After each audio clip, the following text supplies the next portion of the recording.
নন্দিনী, লেখক আহসান হাবিব। তুমি ক্রমশ ডুমুরের ফুল হয়ে উঠছ নন্দিনী।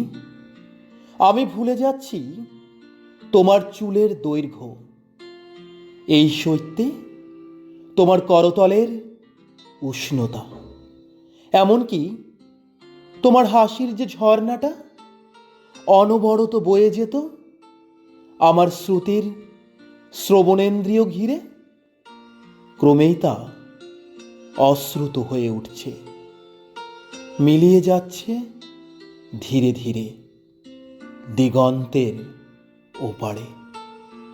তুমি কি বিবরে বেঁধেছ বাসা নন্দিনী? এই লোকালয়, ভিড়ের কোলাহল, সারা শহর জুড়ে কাকের চিৎকার, ধুলো, ডাস্টবিন থেকে ছুটে আসা দুর্গন্ধ, নদীর দূষিত জল, মূর্খ রাজনীতিবিদদের রোষানল থেকে দূরের রাষ্ট্রবিহীন কোনো সবুজ গায়ে। ফিরে এসো নন্দিনী।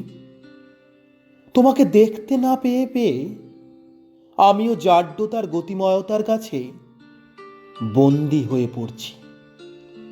ভুলে যাচ্ছি কি করে গাইতে হয় গান, লিখতে হয় কবিতা, কি করে রুখে দাঁড়াতে হয় রাজপথে অন্যায়ের বিরুদ্ধে।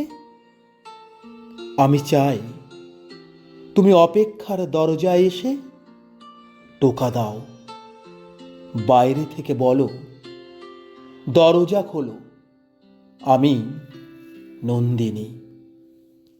ধন্যবাদ।